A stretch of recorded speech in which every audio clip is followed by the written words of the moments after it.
কিছুদিন ধরেই বারবার ফেসবুকে স্ক্রল করতে করতে ভাইরাল এই দুবাইয়ের চকলেটটা বারবার আমার চোখের সামনে আসতেছিল। সো আমি ঘরে থাকা কিছু উপাদান দিয়ে কিভাবে এই চকলেট বারটা বানাবো সেটাই আজকে আপনাদের সাথে শেয়ার করব। আমি হচ্ছে লাচ্ছা সেমাই পেস্তা বাদামের একটু পেস্ট করে নিয়েছিলাম অ্যান্ড সাথে গ্রিন ফুড কালার দিয়ে নিই অ্যান্ড দেন হচ্ছে এক বাটি ব্লু বেলের এই ডার্ক চকলেটটা নিয়ে নিয়েছি। যেহেতু আমার ডার্ক চকলেট অনেক বেশি পছন্দ মিল্ক চকলেটের থেকে, এই জন্য আমি ডার্ক চকলেট নিই অ্যান্ড শনপাপড়ির ওই বাটিটার মধ্যেই হচ্ছে আমি চকলেট বারটা সেট করব।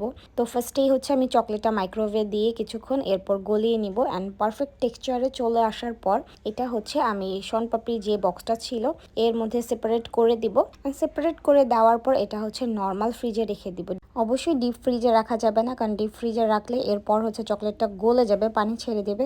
দেন হচ্ছে একটা প্যানে আমি হচ্ছে অল্প পরিমাণে ঘি অ্যান্ড লাচ্ছা সেমাইটা দিয়ে নিলাম অ্যান্ড দিয়ে কিছুক্ষণ নাড়াচাড়া করে এরপর হচ্ছে আমি 3 চা চামচ পরিমাণে চিনি দিয়ে নিলাম। যেহেতু আমাদের মিষ্টি অনেক বেশি পছন্দ তাই একটু চিনির পরিমাণটা বাড়িয়ে দিলাম, আপনারা চাইলে কমিয়ে বা বাড়িয়ে দিতে পারেন।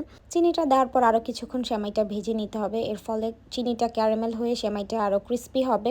সেমাইটা ক্রিস্পি হয়ে যাবার পর এর মধ্যে হচ্ছে আমি পেস্তা বাদামের এই পেস্টটা দিয়ে নেব অ্যান্ড দিয়ে অনেকক্ষণ ধরে যুদ্ধ করতেছিলাম যেন মিক্স হয়ে যায়, বাট মিক্স হচ্ছিল না। এই জন্য আমি হচ্ছে বড় একটা স্পুন নিয়ে ট্রাই করলাম, বাট তারপরও মিক্স হচ্ছিল না, এত বেশি আঠালো ছিল, মনটাই কিছুক্ষণের জন্য খারাপ হয়ে যায়। তো এরপর বুদ্ধি করে আমি এর মধ্যে একটু ঠান্ডা দুধ দিয়ে নিই অ্যান্ড দেখলাম যে এখন পারফেক্ট একটা টেক্সচারে চলে আসে, মানে আমার পারফেক্ট পেস্তা বাদামের কুনাফা রেডি।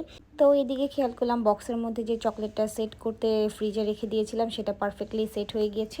দেন এর মধ্যে হচ্ছে আমি কুনাফার যে মিক্সচারটা এটা সম্পূর্ণভাবে সেপারেট করে দিই অ্যান্ড দেন হচ্ছে চকলেটের আরেকটা লেয়ার দিয়ে এটা নর্মাল ফ্রিজে রেখে দিই। তো দুবাইয়ের এই ভাইরাল কুনাফা চকলেটটা আমার অনেকদিন ধরে খেতে ইচ্ছে করছিল, এই জন্য আমি 2টা পেজে নকও করেছিলাম, বাট একটা পেজে 4000 টাকা আর আরেকটা পেজে 5000 টাকা বলে। তো ভাবলাম দেখ এত টাকা দিয়ে কিনে খাবার থেকে নিজেই ঘরে বানিয়ে ট্রাই করব।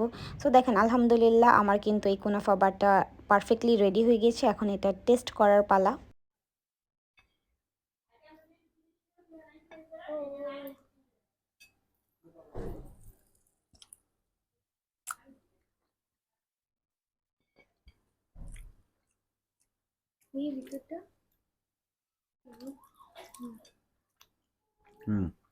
মজা হয়েছে অনেক। তুমি কিছু বলো। বললে মিস হয়ে যাব, এই জন্য বলা যাব না।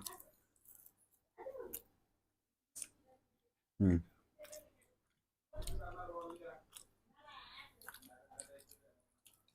মানে ফ্রিজে আরেকটু রাখলে চকলেটটা হুম সেট হয়ে না, যাচ্ছে। কিন্তু সেট হয়ে গেছে ওই পাশটা গলা। আর মজা হয়েছে অনেক।